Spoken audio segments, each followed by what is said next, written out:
Ajit, tell us more about yourself. So, hi, Aditya. I am Ajit Mujumdar. I am from NITK, final year IT student, and I recently interned at Intuit for 10 weeks, and I got a pre-placement offer from them. And yeah, that's it for now. Okay. So, Ajit, what was the procedure to apply for the internship of Intuit? Yeah, so it was an on-campus interview for me. I don't know much about off-campus, but for on-campus they have a online test initially where there is like 4 questions, one cake, walk, one medium, and two kind of easy hard. And you need to solve around 2.5 to 3 to get shortlisted. So around 20 to 20, around 20 guys get shortlisted from the coding round, and then there is a pen and paper round just before the interview, and there are around 12 guys pass out to get an interview. Out of that, for our batch, there were 4 people that got a internship, and yeah, that was how the procedure And I was. guess all four got PPO, right? Yeah, Ajit, from which sources did you prepare for the internship? yeah. So I prepared from Geek for Geeks, the best source for internship, I think. But yeah, I think everything is there on Geek4Geeks, like theoretical concepts as well as good coding questions.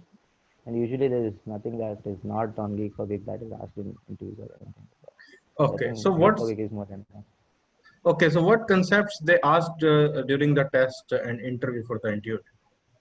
Yeah, so test there is no theoretical concepts asked. There's only DS Ergo questions, like basic questions on DFS, graph theory, some other graph theory questions, some basic DP and greedy and topics of much. For interview, yeah, you have theoretical concepts that you're taught in your second year or starting of third year, like object-oriented programming, operating systems. If you know, probably database management also. But yeah, for us, Uh, DBO is not there. Okay, Ajit, what is your opinion on how can an individual can clear the technical test, technical interview, and HR interview? I think the major part lies in clearing the coding round because hundreds of people apply for the coding round and only handful of them are shortlisted. So you must be very well prepared for the coding rounds firstly. After that, the selection chances increase. So you must be well prepared for coding rounds initially. And later on for interviews, I think some basic class notes and some sites actually give interview questions, right? Like you can go around like top 100 questions and such. You can prepare from there. But I think coding round is more important. You need to be well prepared for that. And for HR interview, so is the HR interview of Intuit is some new questions or it's just like the same old question they repeat in the interview? Like, why should we hire you? And tell us more about yourself. Or is there any special Yeah, task those are they? the basic yeah, standard questions are there, and usually there is no separate HR interview there. There's only a technical interview followed by some HR questions. Like yeah, the standard ones. Okay. So Ajit, what advice you want to give to your junior fellows for first year, for second year, Prepare and well. for third year? Yeah, so I think for first year, I don't think so. You need anything to prepare for now. You can have a great life. For second year, I think you should start coding. Like you should take DSLGO seriously. I think you can prepare in your even sim and start preparing if you want to land up in a good internship. Good coding never hurts, and starting really early never hurts, as I said. So you can start anywhere, and I think you need to practice CP a lot. That is the only way to land up in a good internship. For any good company, you need a really decent CP, the competitive programming. And apart from that, theoretical concepts, I think week or two is more than enough to brush them up, as you are usually learning them in your college courses. Okay. So Ajit, which branches are eligible for the internship? For Intuit, I think only CSIT is eligible. They don't take any other batches. Only CSIT students. No circuit branches, no core branches, right? No, no circuit, no core. Only CSIT. Yeah, very And what's the exclusive. cutoff? No, there is no cutoff for GPA. Cutoff is not there. I think 7 is the required GPA cutoff. Apart from that, there is no filtering based on GPA later on. But yeah, 7 is the eligibility. Ajit, in which profile you got the internship? Yeah, so I got the internship in summer intern profile. That was the only profile offered for our college. And the projects that I worked was on majorly it was kind of between front end and back end, not exactly front end. And there were multiple other projects too that I worked on, but the main project that I worked on was somewhere in between front end and back end. I used React to build up the project, and there was some Java also for there. Apart from that, we had some data analysis and data migration also, which was done in like for machine learning part, we use Python, and the other part it was just Amazon SDs, the libraries that are offered by Cloud. Okay. Apart from my project, my friends had some very different projects than mine. Like one of my friend was working on communication, like some messaging tool. It was majorly based on Android applications. Other one was also working on an iOS based application for calendars, something of that. Okay. So Ajit, what was your day-to-day responsibilities during the internship? भाई इसमें तो कुछ ना किया मैंने. Daily responsibility is firstly connecting with your mentor. That's a very important part, I think. So you need to keep him in the loop. There are actually like 2 3 major guys that you need to keep in loop so that your project moves smoothly. I think one is like for me it was my mentor, my buddy, and my project manager. I think these were the 3 guys I used to keep in my loop. I just used to update them about what the projects I have. If I had any difficulties, I would just tell them about the difficulties, and they would guide me through it. They were very friendly, so it would be very easy to get in contact with them. It was never a fixed scheduled time to get in contact with them. You can just message them, and whenever they are free, they'll just ping you back. And that was mandatory. So Ajit, what was in your mind before you joined this internship? Like, I'm gonna get some this thing to learn, or like these experience I will get from Intune. Yeah, so when I read about Intuit on LinkedIn and other similar platforms, the major thing that was focused there was that they work on many new technologies, the upcoming technologies, and also the work culture that they have followed is very good. So one of the best work cultures in India. So I was expecting the same, like great work and good friends. Do you think that if you have some extra other skills, then the internship would be more fruitful to you, like technical or non-technical skills? Uh, no, I don't think so. Like technical or non-technical skills are much focused there because whichever technology you learn, that's the first time for most of us. That is the first time that we are using that technology. Actually, it is part of the grading system, like how well you how well you cope up with the technology. Like suppose you are learning machine learning, if you are not an expert also, but if you can learn it very well in 2 weeks, then it's a plus point for you because you can learn new things really quickly, and that's one thing that the company likes to see. So I don't think so pre-preparation might help that much in any internship. Okay. So Ajit, how was your overall experience with the Intune? Yeah, so overall experience was really great with Intuit. As I said before, great guys, great work. Can you give some tips to juniors on how to get PPO at Intune? So for PPO, I think you need good communication skills and you need to be very like dedicated to the work. That's it. That's what they see. They don't expect you to learn new technologies on a link, or they don't expect you to be prepared for the internship. Just how you communicate and what are your thoughts about the project. That's what is important for them.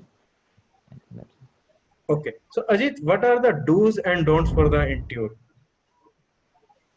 So do's for internship or do's for getting internship? Do's while you are doing internship in Intune. Yeah, so do's while doing internship in Intuit is very simple. Communicate very well, communicate to a lot of people, build your own network. That is one thing. Focus on your project, and you should not stick to what is given to you. You should innovate in it. That also carries a lot of importance. And what are the And don'ts? don't say you should not be a sheep. You should not just say, okay, sir, I'll do this. Okay, sir, I'll do that. You should question what they're asking you. You know, that actually shows your interest in the project. You should not be like, do this program. Okay, sir, I'll do it. You should like, what is important? What is the business benefits of it? And other things of that sort. You should be thinking about that. You should, apart from that, you should not just, close yourself and do the programs. You should communicate well, share your thoughts about it, and get their guidance regarding it from your mentor and buddy. Okay. So Ajit, what are your suggestion for a tier 3 college student on how to crack internship of Intuit? Tier 3 college, I don't know how the hiring process goes on for Intuit. There are referral systems. Even I gave referrals. So referrals are there. But apart from referrals, I think you need a really good theoretical background in computer science and very good competitive programming profile that would help you in getting. You should have very decent projects too. And that's it. I think that would be, and a referral would be very good. And Ajit, also you were the finalist of SIS 2019, right? Yeah. So does that help you during your hiring process? Yeah, actually, everything sums up, right? Like everything that you do on your day-to-day life, you do hackathons or you do projects or you do any competitive rounds, you can just sum it up and show it to them. For SIH, I think it helps in showing that you are a very innovative guy, kind of. You can come up with new ideas and things of that kind. So that can affect your profile. Just saying that I'm an innovative guy and having a something like a hackathon finalist being something that completely is a different thing. So I think if you want to say something like I want to be a developer, then probably you should have something like GSOC or anything of that sort in your profile to show like that you are a very good developer. Similarly, if you say that I am an innovative guy, then you should have something like a hackathon or anything of that sort in Okay. your profile. Ajit, does CGPA matters? For I think for tier 3 tier 2 colleges, I think it matters because all the interns that I saw were from NITs and IITs. I didn't see many tier 3 college interns. So I think for them GPA should matter, and a very good theoretical background as well as a good profile will matter for them. For us, like NITs and IIT guys, I think good decent GPA around 8 is fine, and 7 is the threshold. Like you cannot qualify for the coding test without 7 GPA. So, and I think maintaining it is also more than enough for Intuit. So Ajit, if you want to be on a safer side, like for all keeping all the options in your mind, what's the like threshold CGPA for to be in a safer side that you're eligible for all the things, and you could also apply for masters or MBA if you want. So, if you want to go for masters or MBA, 9 plus, and if you like want scholarships and things of that such, for on-campus interviews, I think mostly all companies go for 7 eligibility. But some of them like having a very good profile, they go for 8 or 8.5. So 8, 8.5 is a very safe zone for having a great, like you won't miss any opportunities for any internships. But for masters and MBA, I think like 9 plus is what's needed. Okay. So Ajit, any general advice you want to give to juniors from your 3 years of experience? Start coding.